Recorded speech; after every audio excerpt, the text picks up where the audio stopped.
just for your info, the commissioners did not sign the estoppel yesterday. They tabled it. Okay, I just wanted you to be aware. And it was because they couldn't get Lisa Miller on the Zoom meeting, and they went in. Well, I know, but I can tell that part, but I mean, That's what's happening. no one wants to sell it. If you'll all join me in the pledge. I pledge allegiance to the flag Of the United States of America, and to the republic for which it stands, one nation, under God, indivisible, with liberty and justice for all.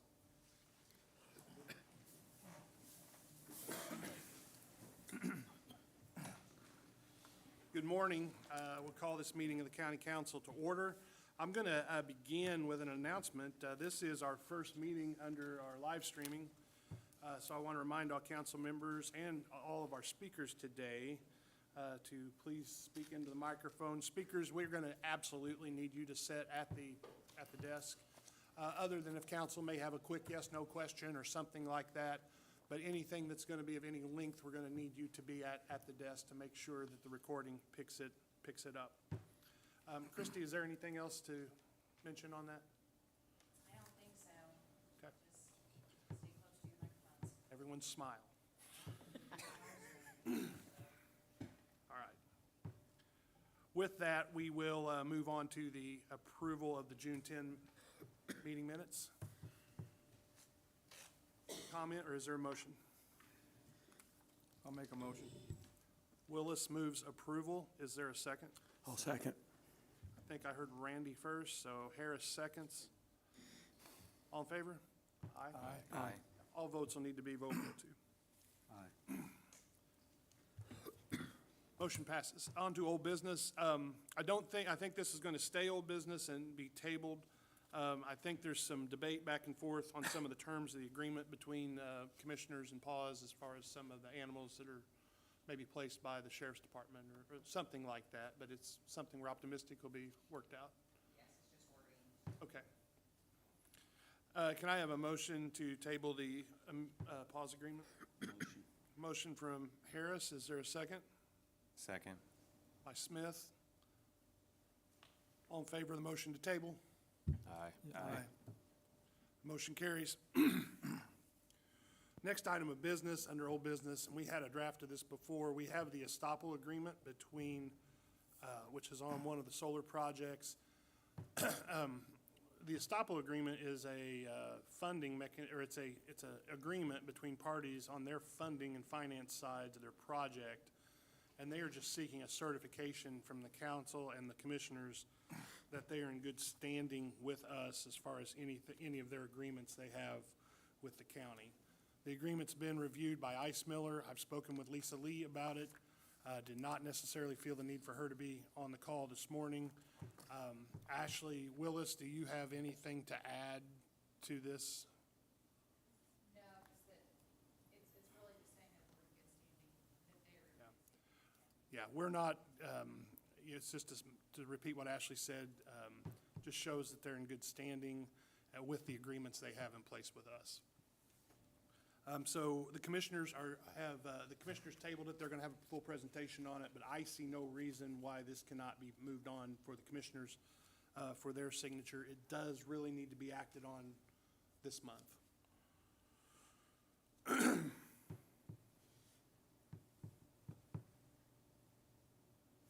Do you have any questions for Ashley? If not, I'd like to have a motion to approve the signature. I'll make the motion. Willis moves. Is there a second? Second. Harris seconds. All in favor? Aye.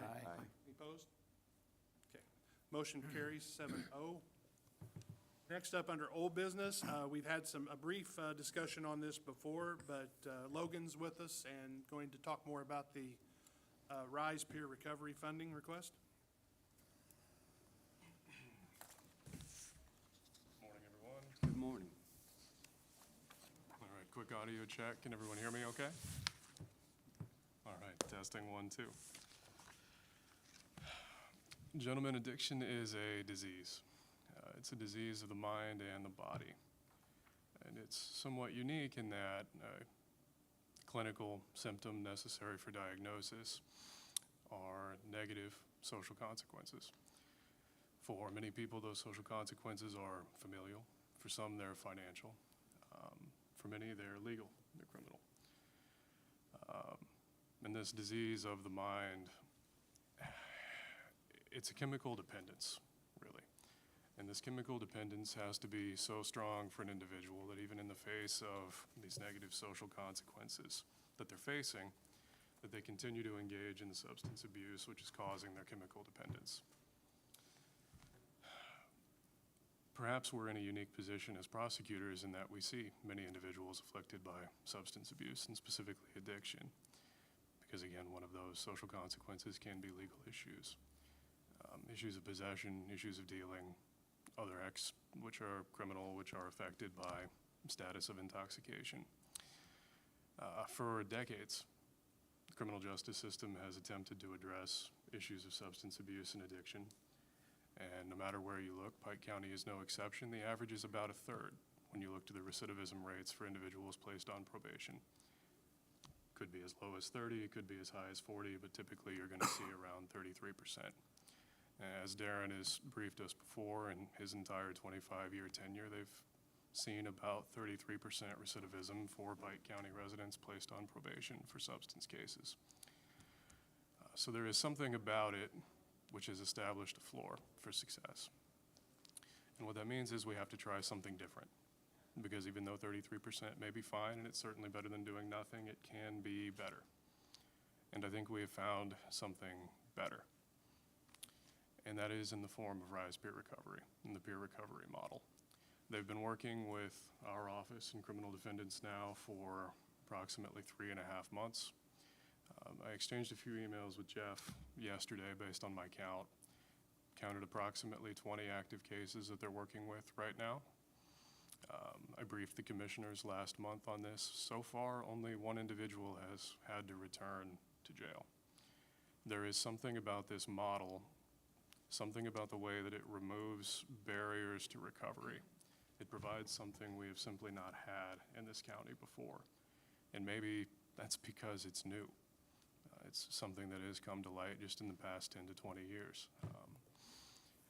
Perhaps I can give, and as I mentioned to Jeff in my email that I sent to him yesterday, I think an indicative occurrence happened last week.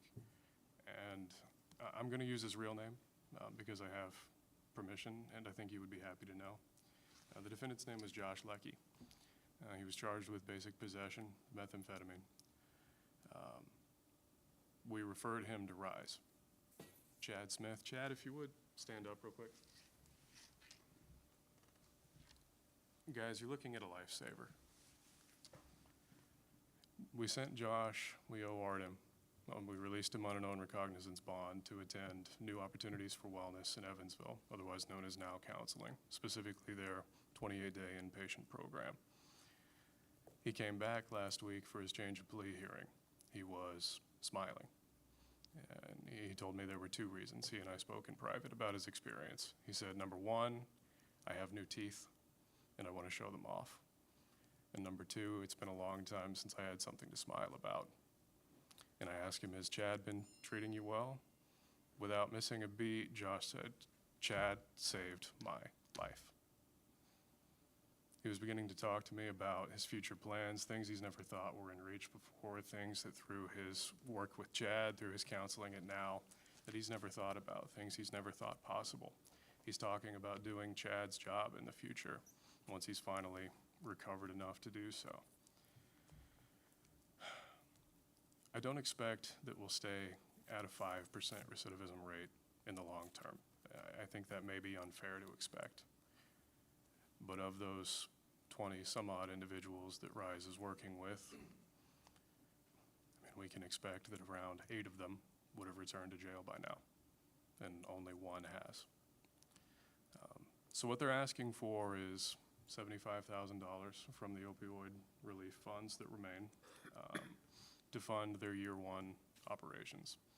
And as indicated in the MOU, this will guarantee that they have the resources they need to fund at least one peer in Pike County full-time for a year. And they're operating even beyond that, but this will ensure that the program can stay afloat and stay off the ground. In the future, we're looking into ways that we can expand. There are other services that they can offer that will be just outside of the reach of the year one MOU. But what we'll have for those in the future is data. They're promising to track their work and track their progress. They're going to meet with us monthly, and they're doing this already, to provide statistics, provide updates with how their cases are going. And that's just formal monthly meetings. Chad meets with me at least 3 times a week. Samantha, his female counterpart that works with our women defendants, she meets with me at least 2 or 3 times a week. My point is, this is different. It's good for Pike County. I think we should do it. And I would very much appreciate your support for the MOU. Do you have any questions? Any, Randy, you're the liaison. Do you have anything you want to mention? Well, you allowed me to meet with RISE, and they present some hope to eliminate the crunch on the judicial system. And it certainly seems like a positive response to what's going on in the culture. And I agree. Thank you, Randy.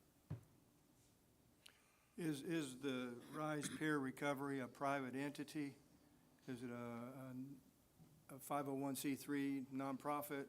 They are a nonprofit. Brian, are you able to speak to that? This is Brian Peak, Executive Director. I'm the executive director. We're a, Christy, can we get a second chair up there? that's all right, I can. Yeah, I'm the executive director and founder of Rise Peer Recovery. We're a 501c3 nonprofit. We were founded back in 2018, 2019. What counties do you have relationships with? Right now, we'll be in 6 counties and 2 jails with our coaches. We have six coaches in our Davis County Jail, and 5 coaches and a supervisor, and 5 coaches and a supervisor in Du Bois County Jail. And then we just got a regional hub grant through Indiana Recovery Network, where we work with Safe Haven, and we'll be in 6 counties, including Pike County, offering coaching services in 6 counties. Okay, thank you. Brian, give us, and John and I have had the privilege of hearing this, but give us a brief recap of who RISE is and how you got started. I'll try and give you the short version, because I know you're here on time. I'm a person in long-term recovery myself. I've been in recovery since 1990. I almost lost my wife, my kids, almost got kicked out of the military because of alcoholism. So that's a big reason why I wanted to start a nonprofit to help other people. Like I said, we got started back in 2018, 19, and it was just me. I was the only peer-certified coach in Davis County. And then it just built from there to where we have the coaches we have now. I also helped start the coaching program in Davis Community Hospital. There's still coaches there. And then we got multiple grants, started getting grants through different organizations in the state to where we just kept building the program that we have now. And like I said, we have them in our jail. We have them in 6 different counties, but it just started small and it built. But we just want to bring hope to people that don't have hope. Because when you're in addiction, you're really stuck in your addiction and you don't seem like you have any hope to get out. And I think that's the key to peer recovery work is all of our coaches have lived experience with drugs or alcohol or mental illness. So we can reach people that a lot of people can't reach because we bring the lived experience of being in that position ourselves. So we've walked in those shoes, and so when we can talk to people, we can talk to it from that lived experience of being in that addiction ourselves. Have you had the chance to work with the Sheriff's Department much? Yeah, in Davis County, we worked with the Sheriff's Department. In here, I know Chad's been working inside the jail. Chad and Samantha both. They've been working inside the jail. Sheriff, do you see a positive relationship moving Absolutely. forward? What kind of funding are we looking at as we move forward, like in the next years, in the future years? What kind of requirements? Well, I know that we asked for the $75,000 for the first year. That just covers our coaches' salary for the first year and some admin costs to keep that going. There's always admin costs to help with that. And then with our regional hub money, we also can supply that extra peer, which is Samantha. So we, because right now we're, just for Pike County, between the 20 or so referrals we have from Logan, we also have about probably 30 or more referrals from Dr. Wiseman. So we're running 50, 60 referrals just from Pike County right now, and those come in all the time. So, so we have one source coming from the Regional Recovery Hub that pays for one position. So that would just be almost the same every year of just keeping Chad on. And then we just have to look at the referrals coming in every year to see if we need to increase that, because we have to look at caseloads as far as the peers. We can't keep the caseloads too high for a peer. So that's why we want to do the reporting every month to you guys to see where we're at, how many referrals are coming in, so we don't overload a peer with too many on their caseload. So I guess then my question would be is how much would it be to add an additional peer if our need was there? We pay our peers, we start them at $42,000 a year. And then the second year, they get their certification, and then it goes up to $44,000 a year. Thank you. Which is an incredibly reasonable expense compared to what a clinical social worker or someone would be. Exactly. Would be paid. We don't do any clinical work. We're not allowed to with our certification, but we do send them to, like Dr. Wiseman, we send them to clinical help when they need mental illness, or they're dealing with mental illness, we'll send them to clinical referrals. We'll take them to those appointments. We'll help them set up referrals to any clinical programs that they need. We just do what we're allowed to do with our certification.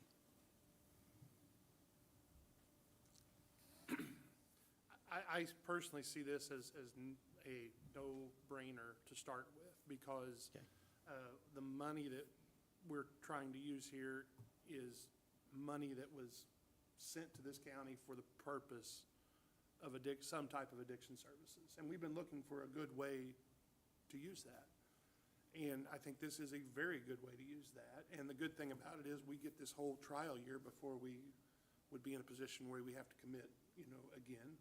But I'm optimistic that too, the only problem we may face down the road, which I think Eric's question was going to, was long-term funding source. We do continue to receive opioid dollars, though we received kind of a bulk deposit up front of those. The Attorney General just announced here within the last 2 weeks an additional opioid settlement with Purdue Pharma. We don't know yet what that looks like. We don't know what that distribution will potentially be unless Logan or anyone has any new information on that. Not But yet, we're yeah. watching that closely to see if that continues to generate dollars the same way that the original opioid settlements did. We've also had some offline discussions about other grant opportunities that could be used to potentially fund enhanced positions here. So Yeah. I think funding is always a concern with the council, but even more so now with some of the changes that we're seeing on the horizon. But to me, this is a dedicated funding source for this purpose, and we should use it here, in my opinion. And if I can, gentlemen, Sure. new grant sources are appearing every year. My office sees the value in this program enough that we are committed to minimizing the amount that we would ever ask the taxpayer to bear. We've already begun applying to multiple grants to prepare for next year. So you have my personal assurance that if nothing else, if I have to apply to every grant in Southwest Indiana, I will. Okay. That's great. And if I could, just real quick, if we could recognize the other members of RISE that are here. We have Samantha Davis on the end here. And Amber Clark. And you know Chad. And then we have Vanessa Phillips. Samantha is Chad's counterpart who works primarily with the women, Amber and Vanessa, and of course Brian are all administration for RISE. All right. Thank you, gentlemen. Any other questions by council? Okay, so we have two items of action here. One is the approval of the MOU. The second is the commissioners have made an additional appropriation request for the opioid dollars, which is down under our additional appropriation section for the expenditure. I'd entertain a motion to approve the MOU with RISE Peer Recovery. I'll make that motion. Second. Okay, motion for the MOU is made by Harris and seconded by Harding. Any further discussion? Okay, all in favor? Aye. Opposed? Motion carries 7-0. Thank you. Okay, next item, we have a public hearing and a request to review on additional appropriation from a binding unit, which is Patoka Township Fire District. So Angie's presenting. I need a motion to suspend the hearing, or to suspend the regular meeting and open a public hearing on this matter. I'll move. Travis makes a motion to open the public hearing and suspend the regular council meeting. Is there a second? Second. By Max. All right, all in favor? Aye. Angie, tell us about your project. So the Patoka Township Fire Department has. Angie, would you mind to pull the mic towards you? Just, I know you know how to use those. So the Patoka Fire Department has asked the fire district if they would help them fund a truck that they are purchasing. It's a 2025 Freightliner tanker. This truck is going to be parked at Lockhart. So the cost for the truck is $432,500, and we are wanting to, the fire district board is wanting to fund $200,000 on that truck. So we are asking for an additional appropriation of that money to put towards that truck. And it's going to replace two old tankers. Like I said, it's going to be parked at the Lockhart barn.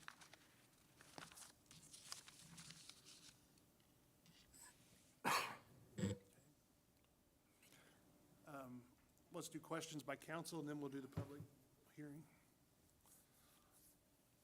Will they be taking the other two tankers out of service? Yes, I believe so. Are they going to sell those, scrap them? I'm mean, I don't- assuming that they're probably going to sell them. I don't really know what their plans are. I don't know if Ed, do you know what they're going to do with the old tankers? So that, yeah, they're owned by the town, by Lockhart Township, probably. We haven't decided yet, so There's not a lot of value with them, though, correct? I don't think so. That's the whole idea of, putting this one in there, so. The new one will be owned by the district, or be It owned will by... be owned by department. the fire department. Patoka Fire Department.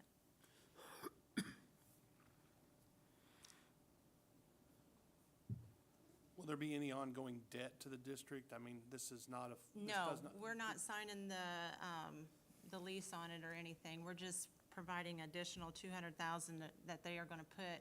I believe their plans are to put it with their first payment to pay on the principal of it, so in August, hopefully. So the department will carry the debt? The department will, yes, not the district.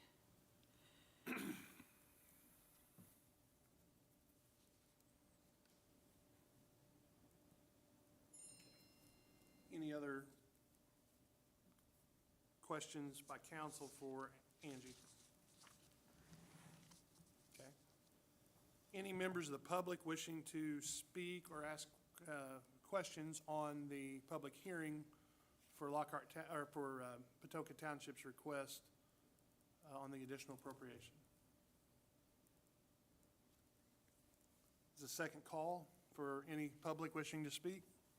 If I'm public, I didn't get the amount of the purchase of the truck, the actual total. 432,500. 432.5 is what they told me, so. 32,500. Thank you. If the 200,000 were granted, is it felt by the board that they have enough operating money going forward to? Yes. It won't hindrance operation or contractual obligations in the future? Yes, we do feel that we are able to do it.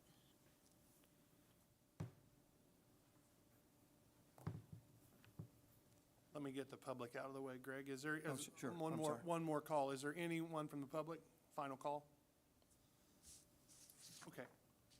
I'm going to now entertain a motion to close the public hearing and to resume the regular meeting. And we will, the council will then take up the matter. Motion to close. Okay, I have a motion by Troutman and a second by Max to close the public hearing. The matter is, all in favor? Aye. Motion passes 7-0. We're now up for, the matter now stands for the additional appropriation request. Greg, did you have anything else to? No, she answered my question. I'm sorry, I got out of order. No, that's fine. Okay. Is there, so your May 2025 cash balance, 363,000, that's before you received any of your tax draw for this Yes. year? I have the end of June, 470,390 is where I'm at the end of June. So you're getting 100 of it back. Yes. Yeah.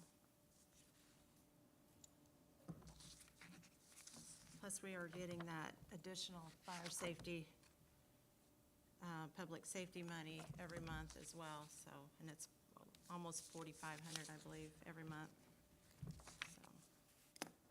Okay, is there any other questions for Angie?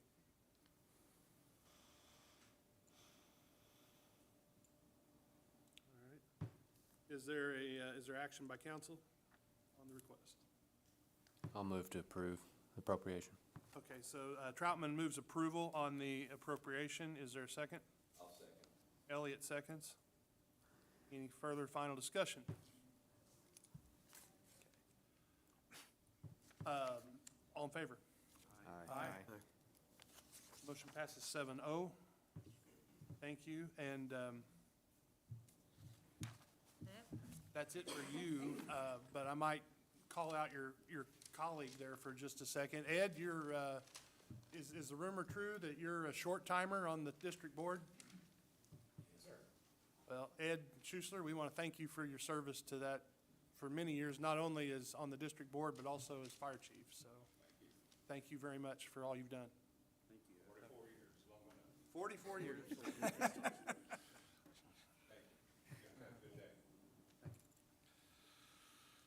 All right, moving on.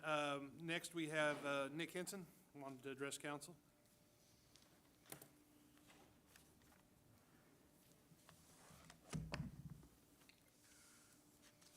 Good morning. Morning, Nick. I'm here today to request an additional deputy. This is my first time speaking before the council, so bear with me, please. My goal for the coroner's office during my first term, and hopefully another term after that, is to leave the office stronger and better than I walked into it. One of the foundations of that, in my opinion, is to surround yourself with good professional deputies and people within your office. And I'll be honest with you all, it's very hard to find people who are suitable for the coroner's office. Either you have individuals that want to be a part of it and think it sounds great until they're being called out at 2 in the morning and asked to handle a family on one of the worst days of their lives and deal with a deceased individual. Also, you have some folks that want to get into it for all the wrong reasons, and also, I'll be honest, in this day and age, keeping individuals off of social media and trusting that somebody's not going to go home and tell everybody and all their friends about the details of a case. The candidate for my deputy position, if you guys choose to fill it, is Brett Wood.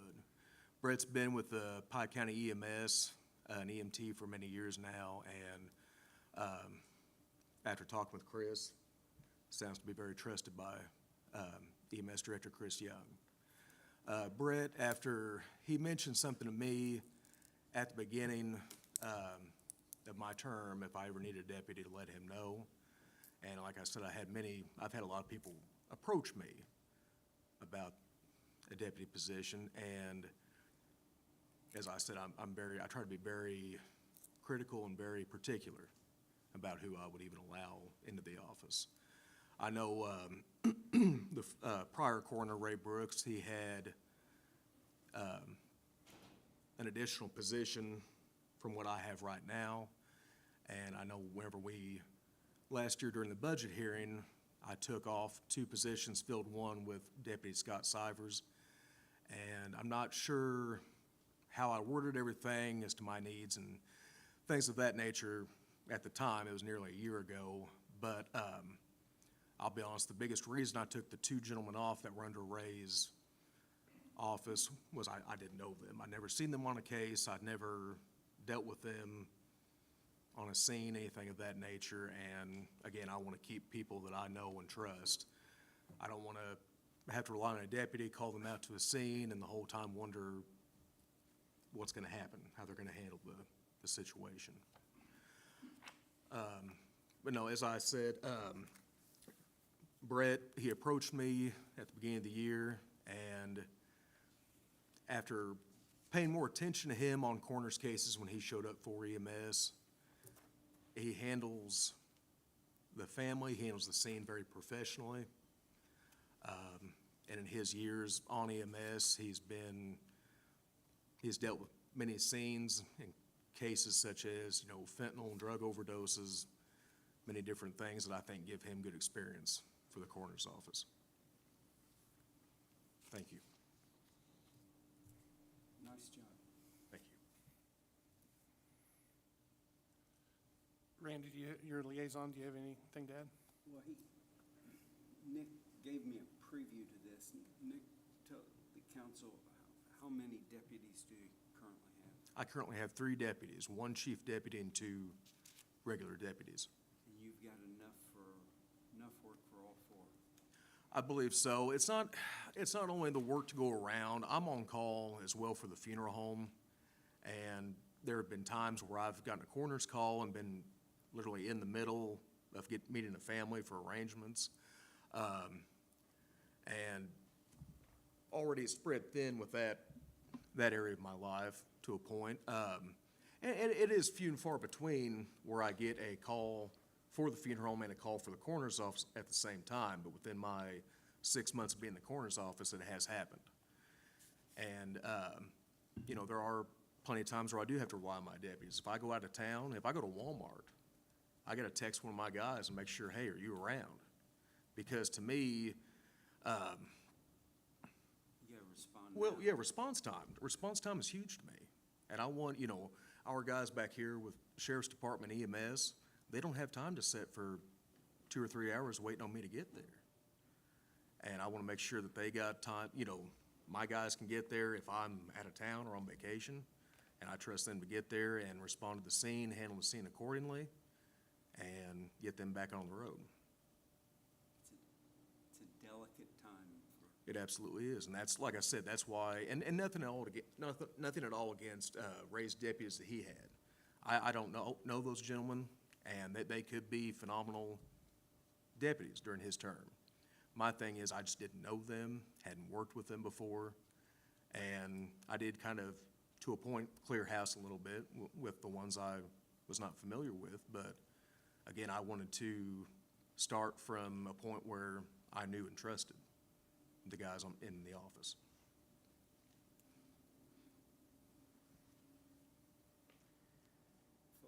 Following our initial meeting Mhm.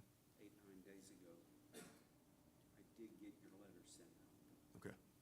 I'm not sure if council has questions, comments, thoughts. Are you looking to add now, or are you looking to add with the budget? I'm looking to add with the budget Okay. for Brett.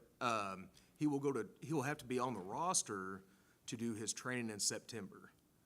There's 2 separate weekends. He'll be an unpaid deputy until the beginning of the year. And if that's, I think that's how we've done it in the past, from my understanding. I know my deputy, Scott Cyphers, last year, he went to the September training. Ray got him approved to be as a non-paid deputy, I believe, from my understanding. I'd have to talk more with Judy about that, or possibly give Ray a call. But he needs to be on the roster to be, or within the office, to be able to be eligible for the training in September for his certification. And then he'll get 6 months to complete his certification after that.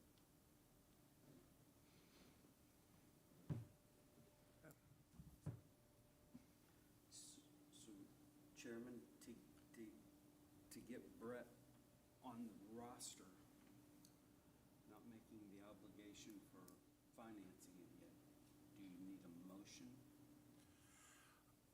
I would think that this would be dependent on budget, and we should know, I mean, you can register him in August, right? Yeah, I mean, I would think we might be if he can't train till September, I think we could just handle this organically through the regular budget process. But I agree there'll be a time before October adoption, obviously, where that decision would need to be made. yeah, the only thing, she will, Lisa Barker with the Coroner's Training Board, she will need to know fairly soon. I do have a position or a chair held for him for the training in September, seeing as how that fills up very quick. Oh, okay. So you're saying we might need to act sooner? Yeah, I mean, solely it's up to you guys more than anything, but she will, like I said, I have a chair saved for him, so she will need to know as soon as possible. And I will verify, it's a very fast turnaround. Yes. You haven't really talked about any of the pending salary adjustments that you've talked. If you want to talk, we'll save that for budget time. That's fine as well. Yeah, I mean, I can talk about it now if you guys want to. We can save that for then. It's up to I you. guess just my point on this is, I don't think your request is unreasonable. I think that we're talking about a salary currently of less than $1,000. Yes. So it's not going to break us to potentially grant your request. But everything adds up, and that's what these guys always have to consider. Yeah. So I just don't know. Does council want to get deeper into this today, or is this a good icebreaker to continue the conversation at the next, as we get into budget prep? Can we put it on the agenda for August? And if council members have questions, Nick's pretty accessible. Once you find out the drop dead date for getting him registered, or how long she can hold that seat. Yeah. I'll get a hold of Lisa today. If it needs to be on next month's agenda, we'll put it Yeah. on next month's. What's the fee for the training? Training is actually funded through the sale of death certificates, the Coroner's Training Board, and I believe I'm pretty accurate on that, Judy, is that correct? The That's Coroner's correct. Training Board is, they take care of the funding and Okay, so everything. there's no for that. cost to the county to train him or put him in that training? Not to my knowledge. Incidental. Incidentals, food. yeah, meals, things like that, Okay. come out of the budget, but yeah.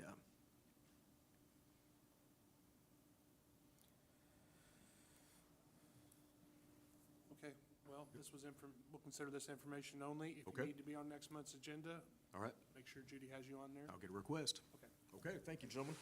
Ladies, thank you. All right, Sheriff submitted his commissary report, and there are a lot of changes with what commissary reporting is required to do now, so I'll let Sheriff talk. Yeah, due with the last probably year or two recent events with some of the sheriff's offices, a couple of sheriff's offices in the state, they went through and kind of changed how we report, how many times we report a year. So this is one of the times that we have to report our commissary to the council, and if there's any questions you guys need or ask, So you guys got a copy of that report. On that, everything's pretty much by state code. Like we've said before, if anybody has any other further questions, if you guys want to come down and look through our commissary reports or our books, you guys are more than welcome to.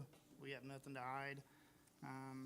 We had State Board of Accounts come in last year, which I think they audited pretty much every sheriff's office in the state. I felt really good about ours. When they left, they said if ours was as easy as, if everybody's was as easy as ours, then they would have had a really good year. So we had really no issues on anything, and so if you guys, So the new obligation's a quarterly report. quarterly reports. He's gonna be submitting these quarterly. Yep. Jeff Harding and I attended the county council state called meeting here a couple weeks ago. They had a really good presentation on commissary for some of the same reasons you mentioned. Yep. And went over the 10 different categories that you're allowed to make expenditures on. Yep. That was very helpful, so. Yep. Yeah, everything has to be in line items, and like I said, we have a program in down the sheriff's office, and Dallas is my rep that pretty much takes care of the commissary, and, I mean, everything's through their system. Yep. And we cannot spend anything out of that unless it meets that criteria. I noticed a line item on here, Jason, of firearm sales, $900. Is that a firearm that was taken out of service then? And Every 5 years, we replace firearms. We replace the ones that need to be replaced. And then that money gets set back, and then that money goes, when we sell them firearms, then we put that money back into the commissary. are those sold to individuals or to Most of a the firearms dealer? Most goes go back to the firearm dealers or the guys who carry the gun. If they have the chance to buy that gun back, and then that goes back into the account. Yeah. Well, I would think if it went to a firearms dealer, that would relieve the Yes. county from liability Yes. if there was a problem with that firearm. Right. Okay.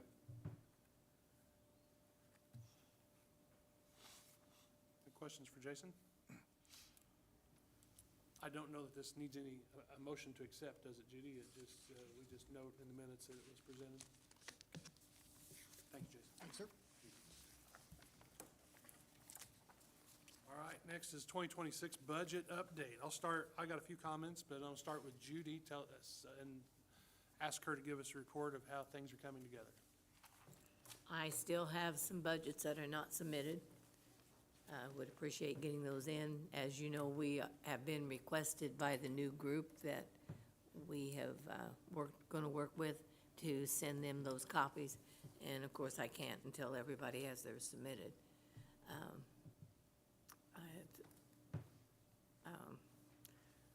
I will say that the majority of departments are going along with the 3% raise on employees that was recommended. That's for employees. Unfortunately, I am not seeing that same adherence, and of course, it wasn't said, as to other items on the budget. With the employees, they are, but the budgets that are being turned in are over a 3% increase. So you're going to have your work cut out for you. In good news, the health insurance, the group health is giving us notice that there is no increase for next year, which I didn't know was possible. That's But- the first. Yeah.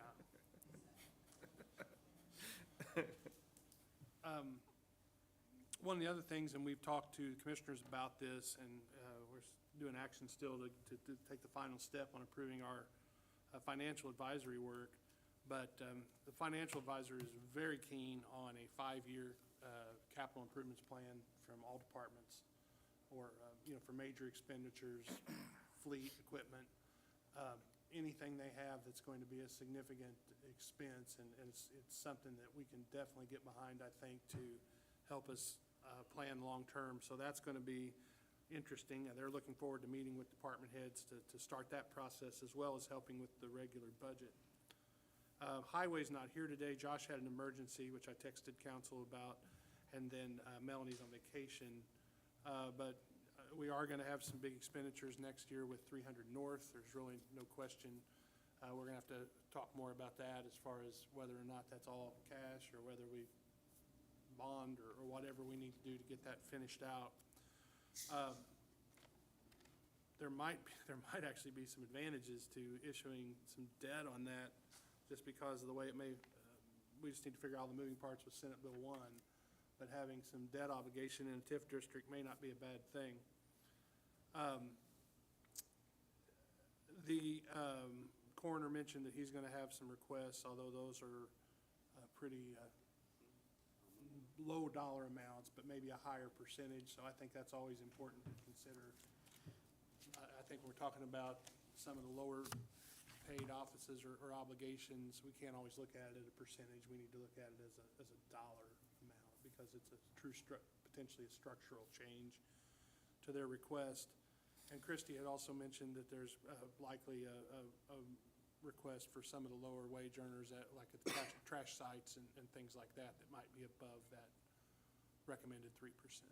But again, you're talking of still a low adjustment compared to what a salaried full-time employee might make in another office. Those are all items I had, and along those same lines, we have a guest today and I thought this would be a good place to work him into our agenda, because a lot of what he wants to talk to us about is money. And we've got former Du Bois County Council member Daryl Schmidt with us, who just happens to be State Senator Daryl Schmidt, and Daryl asked if he could have a few minutes today. Daryl? Great, thank you. Would I be able to give some information? Oh, absolutely. Okay. So I've got three different things. I'm gonna hand those razors out, and then same thing here. There should be a copy for each of you. But anyway, thank you for having me. Excited to be here. A little bit about myself. I was on the Du Bois County Council, but also a proud '84 graduate of Pike Central. I currently live south of the Otwell Junction, a couple miles, and a farmer in Du Bois and Pike County. And as John Craig said, I'm now, as effective last fall, your state senator, and I wanted to come and help basically answer any questions I can. You know, there was a lot of things that happened at this year's session, a lot of changes that are coming down the road, and so I just wanted to kind of bring individualized information, provide a philosophical overview, and just kind of answer questions. So I'll let those things get around here, but three things that I handed out. First is the one is basically a revenue update, the multi-page with all the different columns. You've probably seen a lot of these. You know, you've seen different versions of these updates. This one that I have, the first set of columns is your revenue projections prior to any changes being made. If we would have continued with the similar property tax increases through the years, the column on the left would have been, it's your 2025 revenues, and then 26 through 28. The second set of columns is the estimated levy under Senate Enrolled Act 1 and House Enrolled Act 1427. Those three will be your revenue projections for 26, 27, and 28. Next set of numbers are your actual revenue changes year over year. And then the fourth set are the percentages increase, or in some isolated instances, decrease in revenue, but for the most part, it's the percentage of increase. A lot of different numbers that have been given out from different entities to you guys. Instead of having the revenue increases from year over year, we're putting the unrealized future gains. If we would have continued on with property tax increases the way we were, the revenue you would have had, so then they list the unrealized gains. So what we're going to receive versus what the potential would have been if we'd have kept with the tax increase at the same rate. So, this is for the entire District 48, okay? So on the front page are your headings, but then if you go back to the fifth page, like for Pike County there, you go across your budgets, and like the third set of columns, this last month, Pike County's projected to have a revenue increase in '26 over 2025 of 142,248. Okay, now, before I get out of here, I want to grab all you guys' emails. My plan is, if this is acceptable to you, every month we'll get new projections, revenue projections. And this is the one I found that's just basically the simplest, because it's just showing you X's and O's and the revenue change from 2025 going into '26. So approximately on the 14th of July, there will be a new revenue projection that will be made public. Then I would like to email you guys, and I'd like to do this, on a monthly basis, just to keep you guys in the loop as projections change going through the year. So that is that one, and if you have any questions specifically on that, that has revenue breakdown for every entity, in Pike County, schools included. There was a lot of concern, schools, basically, property taxes are collected local and they're distributed and used locally. Schools receive the lion's share of property taxes, for facilities. Anywhere from, in the 50s to two-thirds of those. So since there was, there were some decreases in revenue, decreases in the increase, if you will. When there was a $2 billion shortfall at the state level, okay, and there was cuts made, the schools, K through 12, were basically spared from that. There's actually going to be a $980 million increase in the state tuition support. That's the money that the state gives to schools, which is basically for tuition. If the property taxes take care of facilities, the state tuition support, that's teacher salaries and those things. So that's actually going to be up $980 million over the 2-year budget. So that helps, I guess, soften that. As we go through this there's basically a 7-year plan. Started in April of 2023, after the 23 session. There were a lot of interim study committees created, and the goals of those were to increase transparency and drive decisions to the local level where we can control what we're doing at the local level, because we can, in my opinion, we can make better decisions at the local level than being dictated to from, the federal level or the state level. So along those lines, what I've done, so with the changes on Senate Bill 1, this copy here that you got is just mainly information. That's anything that's affecting, and if someone here in the audience wants it, this is basically, there was a lot of confusion on veterans benefits, retiree benefits, so that's basically that just talks about veterans and how they will be affected. The other pamphlet that I gave out, that is, I had them create this at the State House. There was so much confusion. I was getting questions from, different entities. I had them create this little pamphlet. This is basically everything, all potential changes that you guys are going to see. So you can look at it, and it can be a resource to, thought-provoking things that you might not have thought of, potential changes. And one of the things in there, it's talking about, if I talk about the goal of increasing transparency, in taxes. In Indiana, we have one of the most complicated property tax systems in the nation. No one understands why, I thought when I was on the county council, I had a pretty good idea, and I realized that I didn't know as much as I thought I did, and I'm still trying to dig into it and get a better understanding. So one of the other goals of this is to create simplicity. As you hear news excerpts, and that you'll hear, okay, well, veterans are going to lose this, they're going to lose this deduction.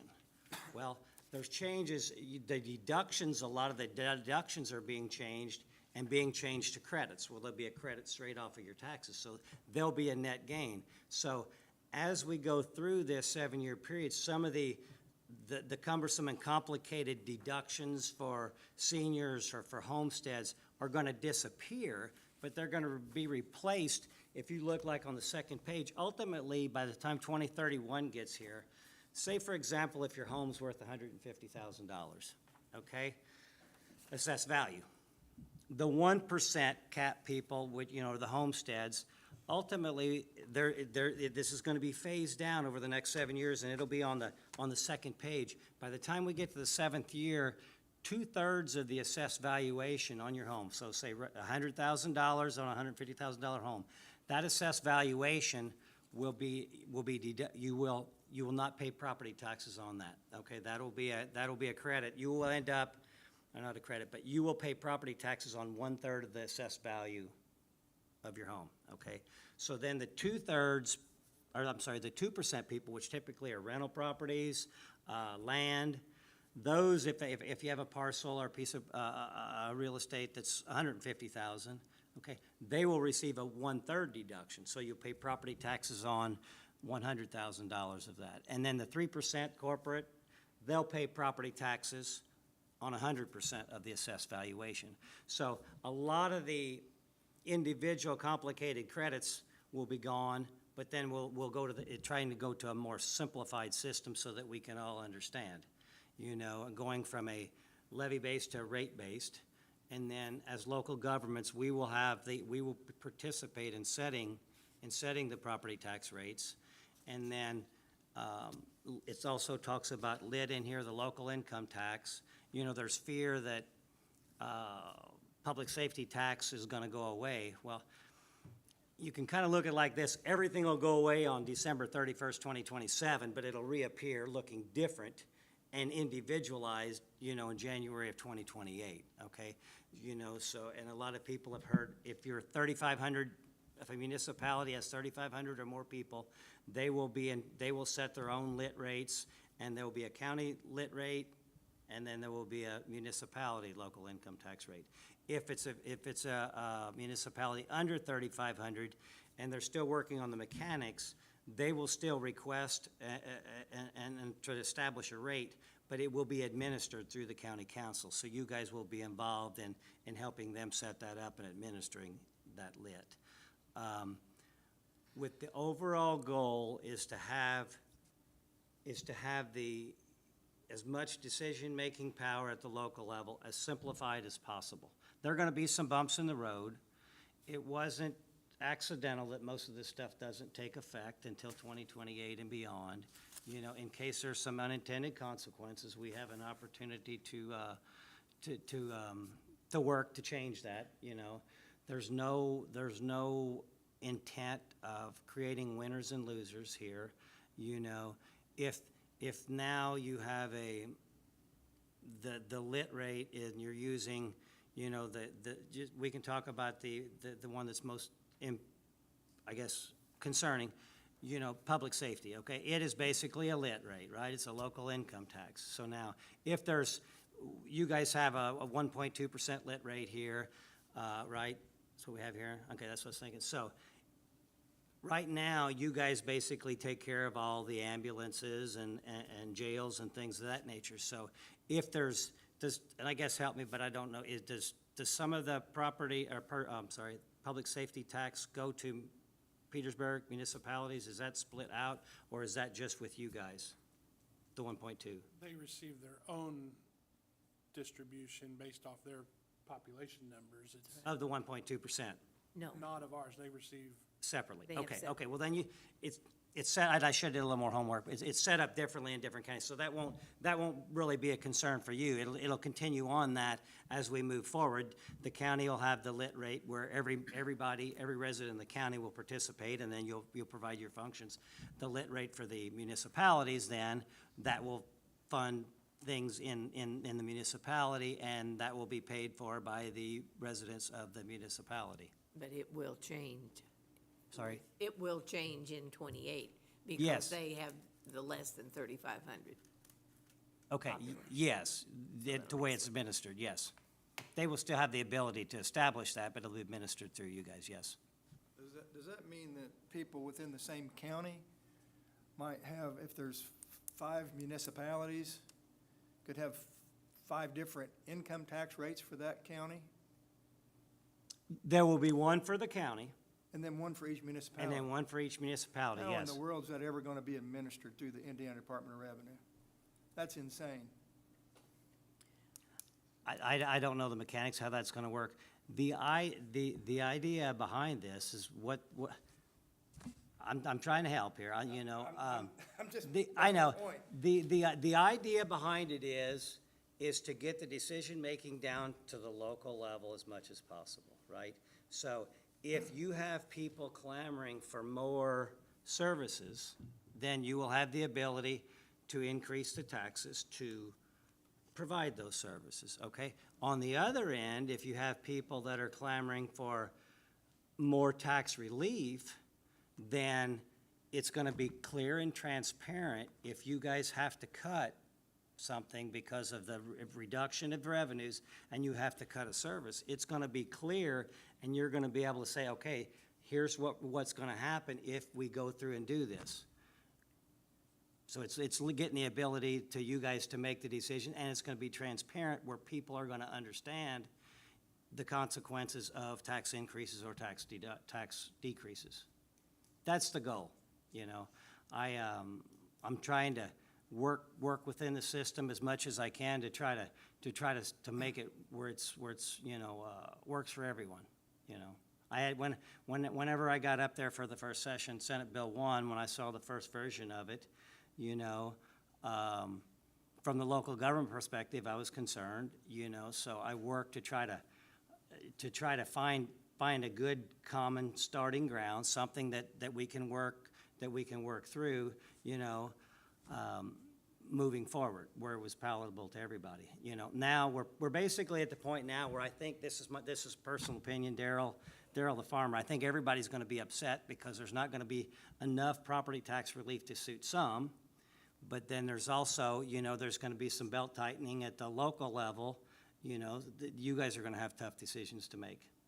But the idea is to give you the tools to make the decisions yourself, and I guess, you know. It's a different world, and like you said, we have time to adjust, but Yes. there's a lot of adjustment. There's a lot of things to this. That's why there was so much confusion moving forward. That's why I tried to create this document. I'm trying to get around to every entity, and you know, most of you guys have my cell phone number. I want you to reach out. I got involved because I felt passionate, just like you guys are here. Everybody sitting in this room, you know, has a servant's heart. They care, and that's why you're here doing what you're doing. And it's no different with me. I'm here the same way. We're all trying to figure out how to make this system the best we can, you know. Is it a system that can be totally fixed? You know, that's up for debate. You know, there's room for improvement. That's what I'll say. How about that?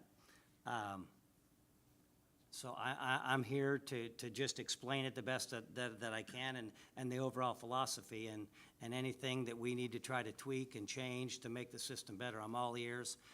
That's what we're doing now, summer study committees.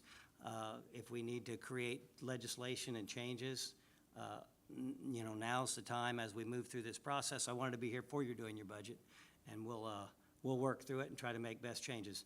And you're right, administering, I don't know how it's gonna go. It's gonna be complex and cumbersome, but the idea is to make it transparent for you guys and constituents, and where we can make better decisions more efficiently. Senator, we so appreciate you being here, and we also appreciate your Pike County history.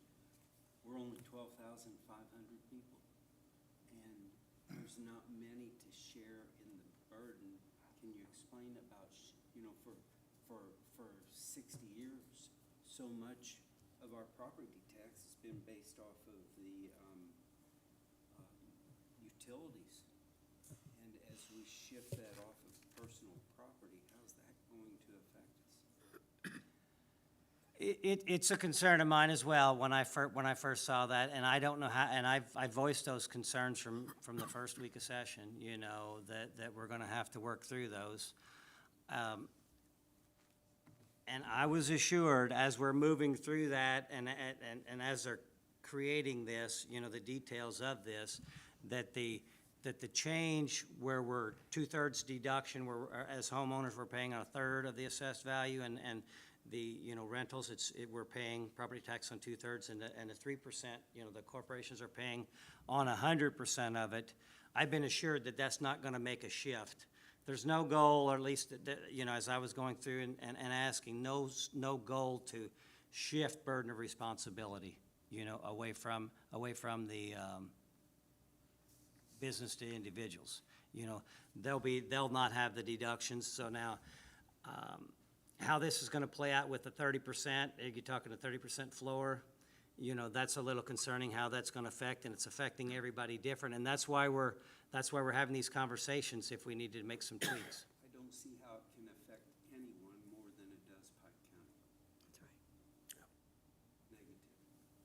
Yeah, when Jeff and I attended the county council meeting at Indianapolis a couple weeks ago, Jeff Thompson, who's the Ways and Means Chair, right? Yes. I asked that very question that Randy just asked on the utilities.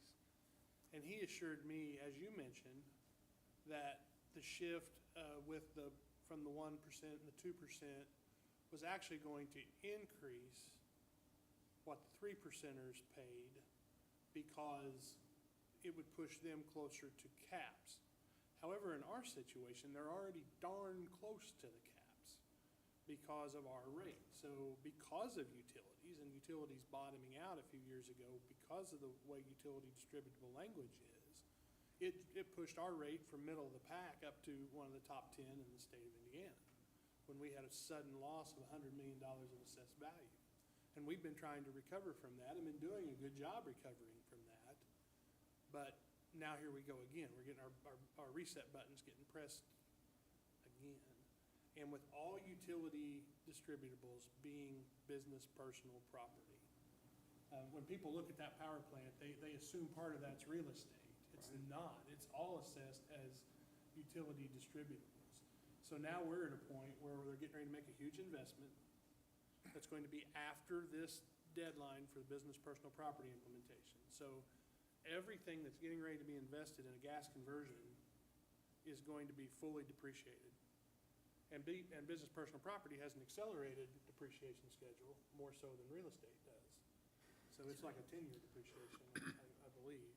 And then solar, if there's additional solar that comes online, that's even a quicker depreciation schedule.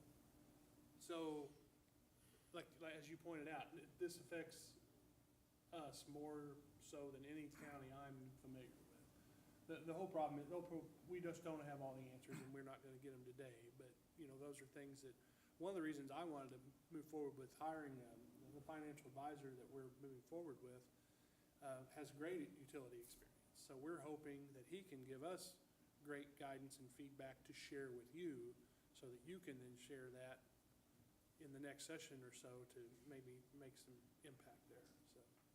Well, that's why I'm here, to explain it to the best of my ability and to learn. This is much about me learning from you as it is you guys learning from me, so I can help to eliminate any of the unintended consequences, right? You know, I've been running all over this county too for a long time, so I don't want to see us be negatively impacted.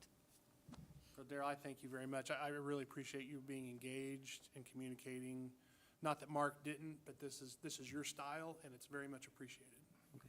Well, yes. There's a yellow sheet with Max that has everyone's email on it. Oh, perfect, great. We passed one around. That's great, and the intent is just every month, when we get, supposedly, I think there's somewhere around the 14th here, we'll get a new update, and I just want to, we'll make that, it's a monthly thing, just rotating out to everybody, and just try to, and if there's anything else that I can do, I just want, I want to help. Just reach out. You guys, every one of you have my cell phone number already. Judy might not, I don't know, but if not, I'll get it to you. You don't want Judy's.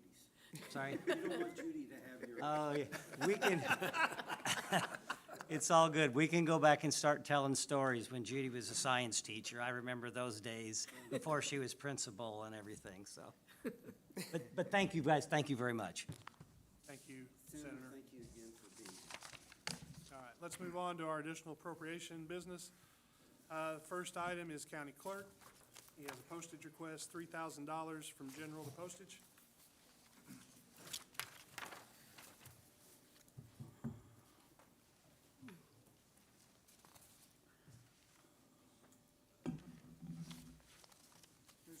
Hi, Alan. Good morning. So, at the last meeting, I went over it a little bit, just some of the issues that we've had with our postage, and the unexpected costs that we've had to bear. 1/3 of this, request that I have for $3,000, just under a third, is, for the 2 lease payments that are remaining on the postage machine that we have. Pay 4 payments a year quarterly. So there are 2 payments remaining for this year of $912.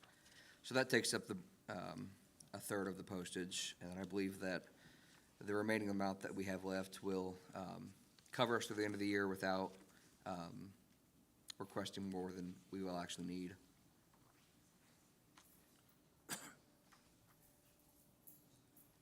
Any questions for Alan? Only question I had was you did not have a place to transfer this from? No.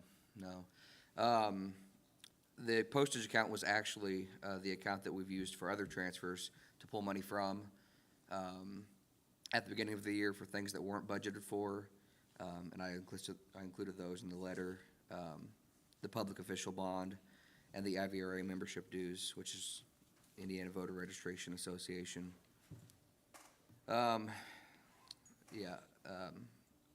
There could probably be $100 or $200 I could pull from another account, but it wouldn't be substantial enough to.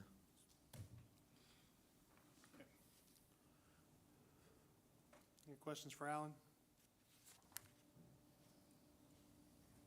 Is there a motion? I'll make that motion. Harding moves approval. Is there a second?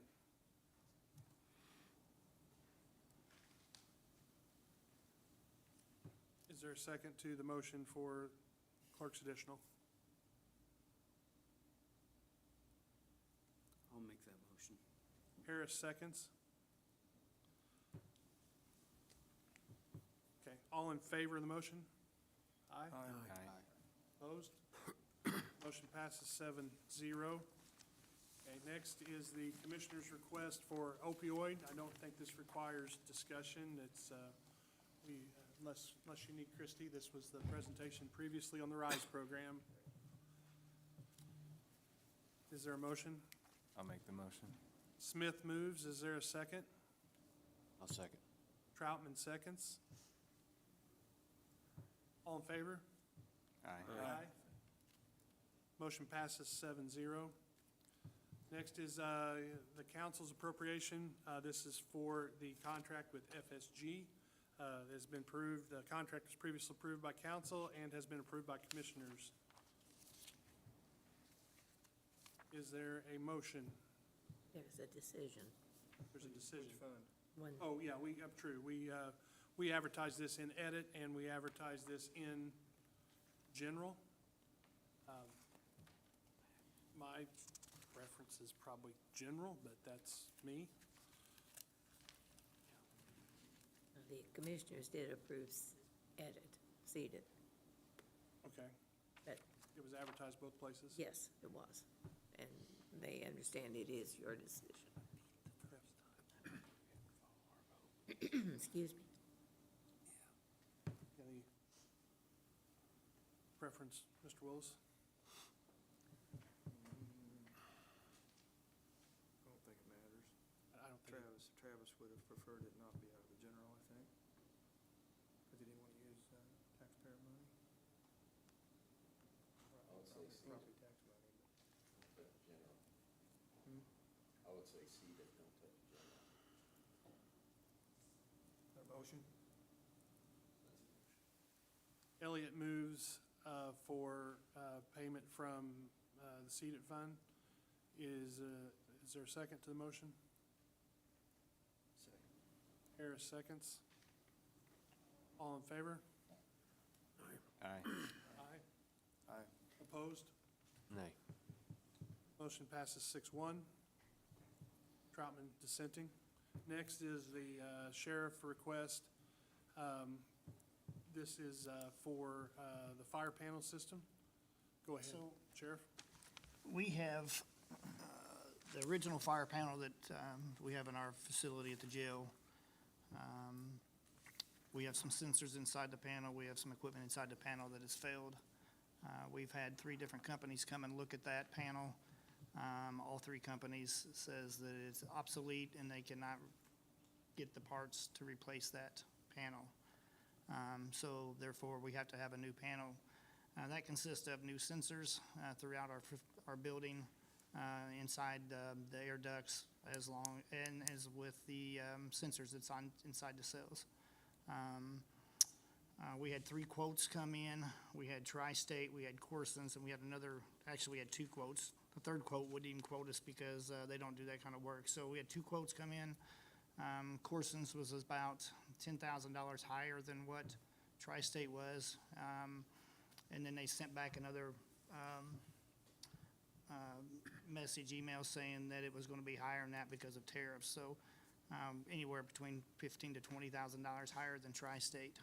Tri-State stayed firm on their quote, and that's to replace the sensors in the air ducts throughout the building and the fire panel.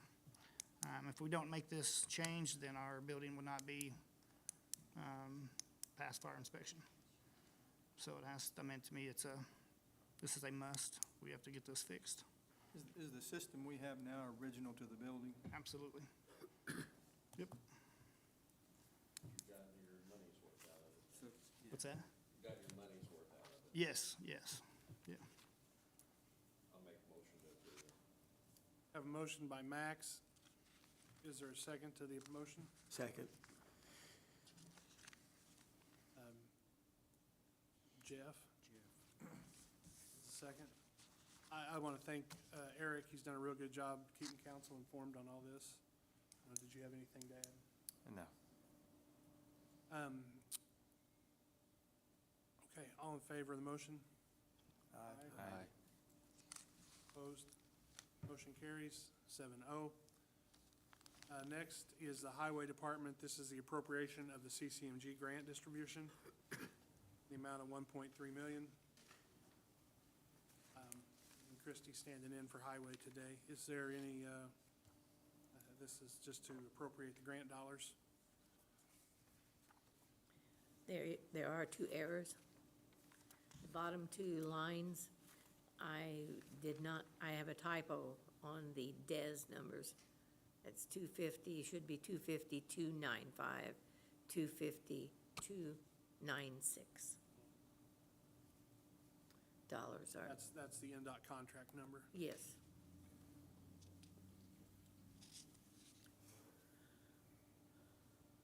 Is there a motion?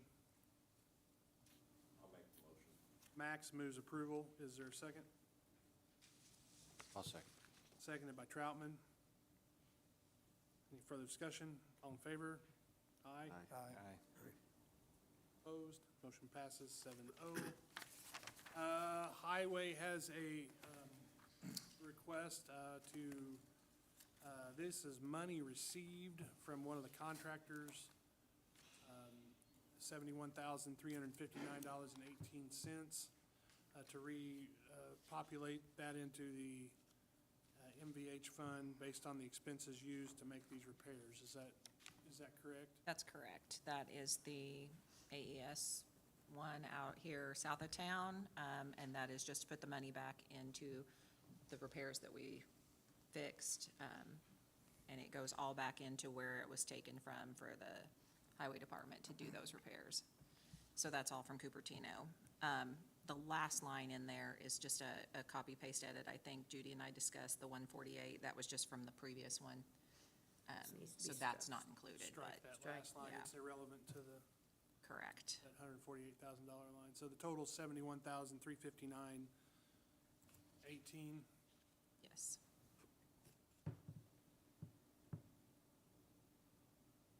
And Cupertino is the general contractor on the AES project now? Yes. So, okay. So this replenishes the overtime and the materials used, and then they needed to make some equipment repair. Yeah. For Yeah, part it's, of that work. it's, Josh said they put it right back where it came from. So as the money was paid out for those, this is just replacing it. And the repair, it has been Yeah. done. Yeah. And county has been paid that amount. So it just needs to be in the proper fund for spending, proper line. Max moves, is there a second? Second. Randy seconds. Any further discussion? All in favor? Aye. Opposed? Motion passes 7-0. Next is the Highway 1169 Road and Street from LRS into equipment repair.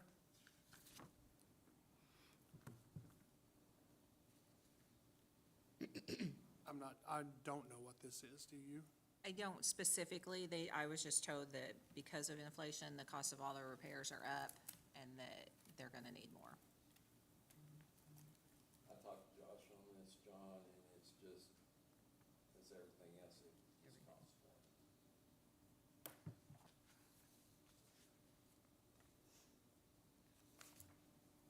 I was under the impression it wasn't a specific repair, it was just, Just in general, yes. parts, everything's just higher. That's what I was told also.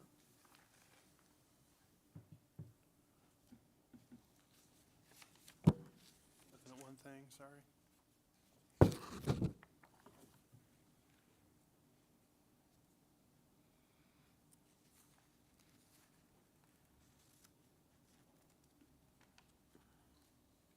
My only comment on that's LRS is such a defined amount annually. I'm not sure what the dollars are in there. What's the balance on LRS is, That's the current balance, the 181, 321, 25. looking at the wrong line, sorry. That's 1169 is what the Yeah. fund is. Okay. All right, Max, are you moving? I'm moving. Max moves approval. Is there a second? Second. Smith seconds. Any further discussion? All in favor? Aye. Aye. Thank you.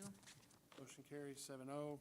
Recorder is next, $6,000 from Recorder Enhanced Access Fund to Professional Services.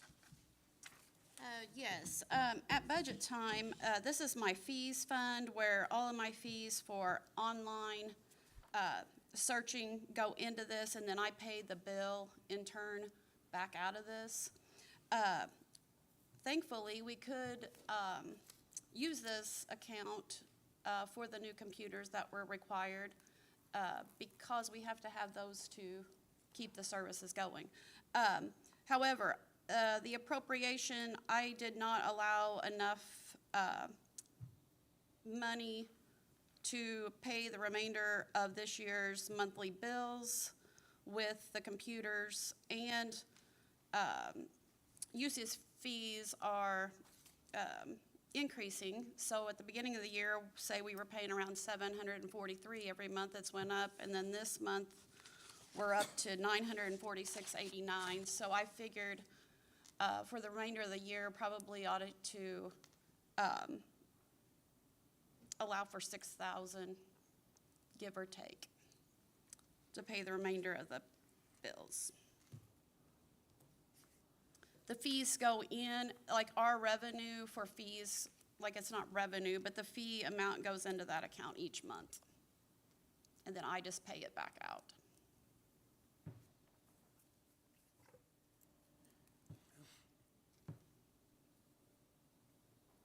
So if the usage charges go up, the usage income goes up as well to us. so it's Exactly, an and out. exactly. We're making more money, but yet my bills are going up. You know what I mean? So, yeah, we're making more money, definitely. June was a great month, so. We didn't have that much in the budget for her to spend it Yeah, back out. I to did pay the not. bill. We did Sure. not increase it enough, so.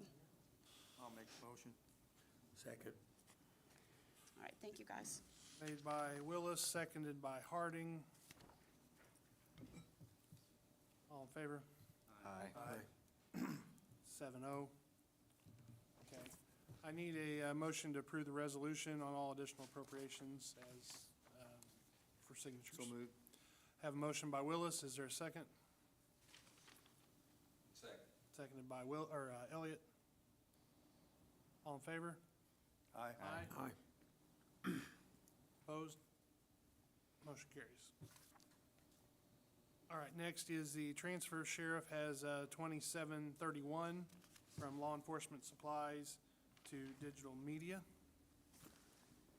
Yeah, so what that is, we ran a little short, on our, law enforcement supplies. We had to replace some sensors, for our body cam system, that we wear, and, we were just a little short on that, so.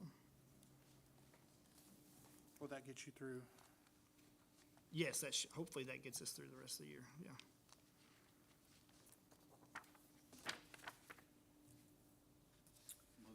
Have a motion by Harris. Is there a second? Second. Seconded by Smith. All in favor of the transfer? Aye. Aye. Opposed? Motion carries 7-0. Sheriff requests transfer from jail, $9,000 from overtime to part-time employee. Yeah, we have been using, a lot of part-time employees, as much as we can right now. That is up. We've had several inmates that's stayed in the hospital, had to stay in the hospital for extended time, 2 or 3 days at a time. And we've had to fill positions to keep our jail going with part-time positions. And we never know when that's gonna happen. It could happen at 2 o'clock in the morning, or it could happen whenever. So, these guys and girls that's part-time, they get called quite frequently to come in and fill shifts, so. If someone's in the hospital, we have to set someone in a chair. Absolutely. Yeah, anytime we have an inmate that has to go to the hospital, it's either a jail staff or most generally a deputy that has to go sit at the hospital 24/7 until that person gets out. Do any of the Evansville hospitals have a secure No. ward? They don't, do they? I didn't think so. Nope. That'd be a good thing to have. They do in some of the bigger cities, but I don't think they do. They'd charge a fee. Oh, absolutely, they charge us. It's probably cheaper to have the person in the chair. Believe it or not, I've been in there. Yeah, so. All right. Is there a motion on the transfer? I make the motion. Second. Smith moves with Harding seconding. All in favor? Aye. Aye. Opposed? Motion carries 7-0. EMS request transfer 1170. So, Chris, I'll just let you talk about it. So the first two are, the furniture and equipment money is money you approved for purchase, for supplies, furniture, that kind of thing at Arthur. As we're starting to purchase and have been purchasing and talking to Judy, she feels and I feel, and we've got one on the back page too, some of the stuff doesn't really fit under furniture and equipment that we're purchasing. So we're trying to move the money we need to the specific line item that it fits. Some of the stuff for the outside of the building really wasn't furniture and equipment, so therefore we're asking to move it to lawn and building. Some of the stuff like for the kitchen, as a prime example, doesn't really fit under furniture, so we're asking it to be moved under small claim supplies, just to better fit what we're purchasing for that line. Okay. And then the last one? The 20,000 is for vehicle maintenance, and again, like Max said, as we repair stuff, that price for repair and supplies continues to rise, so. We did have a transmission on one vehicle that we hadn't intended on, that came out of that earlier in the year, so that was a pretty good expense. Why are you that heavy in paramedic right now? Just because of We've had, openings? well, two things. We've had one person off on workers' comp since January. He actually came back last week. And then kind of the same pace that I've done in the past, where I've asked to move it from somewhere, and then if we have to shore it up at the end, then that's when I would do a request for an additional if we get to that point. Did you have anything? No. on Chris's first transfer request, is there any further discussion, or is there a motion?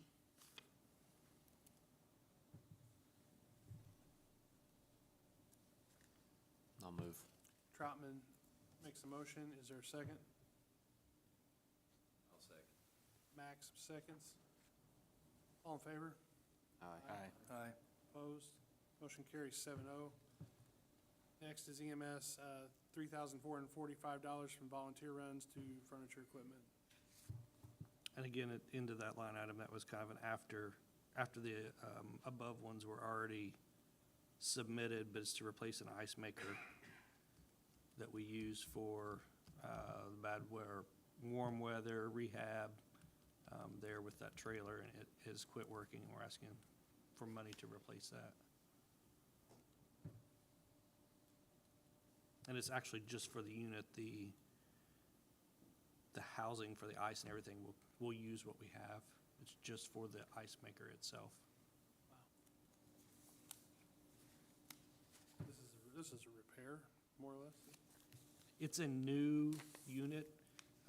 They looked at repairing the old one, and they're having a lot of trouble figuring out exactly what part is the bad part. And his suggestion was replace it with a new one, because by the time we do labor, continue to troubleshoot, and if the part we put on doesn't fix it, and we continue that process, you're probably better off replacing it than trying to repair what's there. They've actually been there once or twice and looked at it, and the repairs they made did not fix it, so. Is there a motion? I'll move. Travis moves approval. Is there a second? Second. Jeff? All in favor? Aye. Opposed? Okay, thank you, Chris. Next is 911, $500 from, speaking of keeping things cool, $500 from printing and advertising to furniture and equipment for a refrigerator replacement at the dispatch center. Yes, basically, Speaks for itself. the refrigerator for dispatchers broke. Did find one Home Depot for $479. After he was able to purchase it for $429. So, Is there a motion? Motion.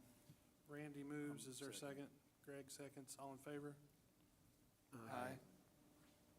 Passes 7-0. Clerk has a transfer of $20.50 for equipment for professional services. Is there a motion? Motion. Randy moves. Is there a second? Second. By Jeff. All in favor? Aye. Aye. Motion carries 7-0. Pre-approved transfer list is in front of you. And the inventory control transfers for tracking purposes. On the computers, there's another cleanup list on those. Can I have a motion to approve items 7 and 8?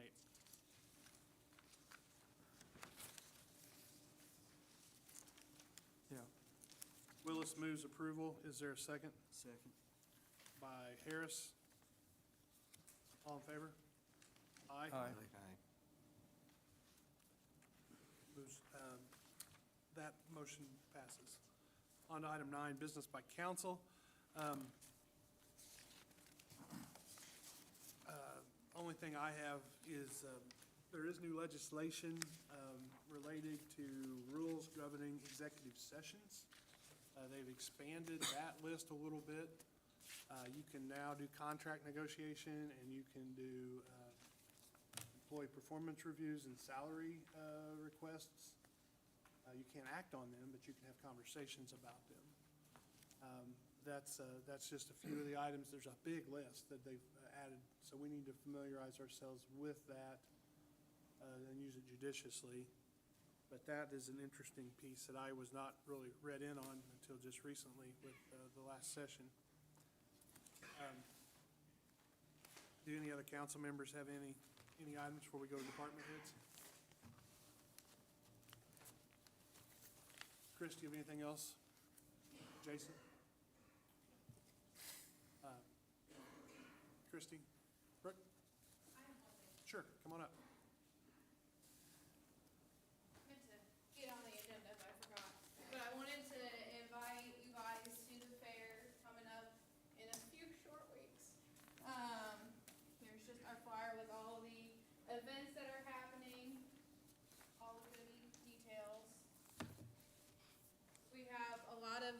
great projects coming. Our barns are full. We had to rent a tent for livestock because we have too many and not enough stalls and space for all the livestock that's coming. So that's a great problem to have. Again, we had that problem a couple years ago, so we're back to that problem, so it's great. Building is supposed to be full as well. I have at least about 500 some projects coming into the building, so we're going to be potentially full. Kids are excited. I'm excited to get back into it with skipping last year on maternity leave. I've missed my kiddos and fair and all that. So a lot of great things happening. I would love to see you guys at auction, which is on Thursday night now at 6 o'clock. We do a premium auction for our livestock kids, so whatever money they raise for their auction goes back to the kids to help with their animals and their projects for the next year. So they don't sell their animals to go to market, it's for premium, it's go back to the 4-H'ers. So, yeah, it's gonna be a great time, hopefully not too hot, but it'll be a few short weeks, we'll be there. So, thank you. Thank you, bro. Yeah, go ahead, Jason. That being said, with the 4-H fair, August the 4th, we're doing a Pike County Night Out. It's gonna be held at Pike Central High School.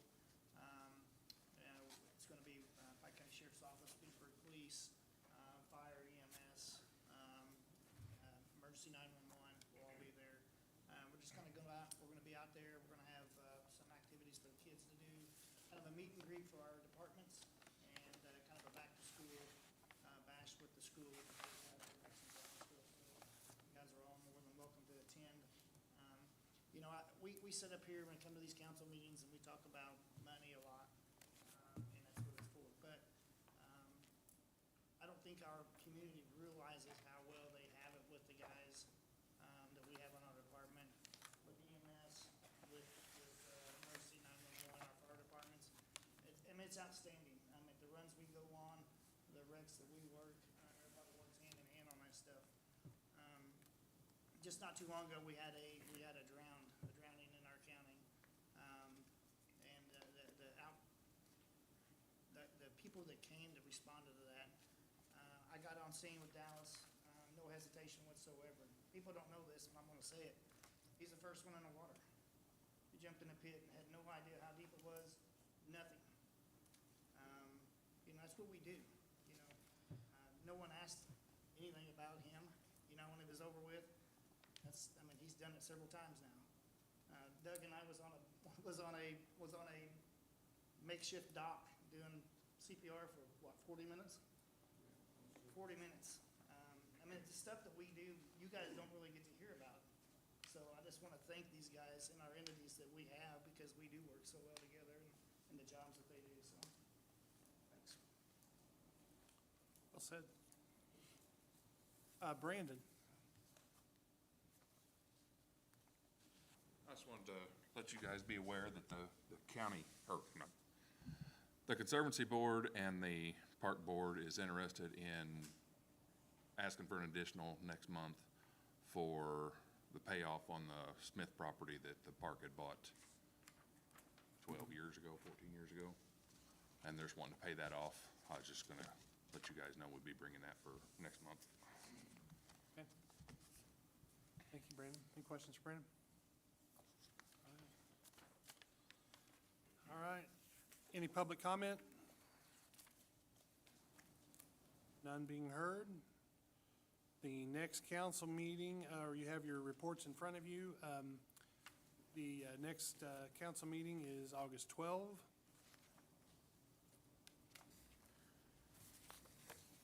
I think that's all. I need a motion for adjourn. Willis moves adjournment. Is there a second? Second. Second. All in favor? Aye. We stand adjourned. Who had the motion on the treasure? On items 7 through 8? All those tracking things. Greg was the first. Harris, second. Harris, thank you.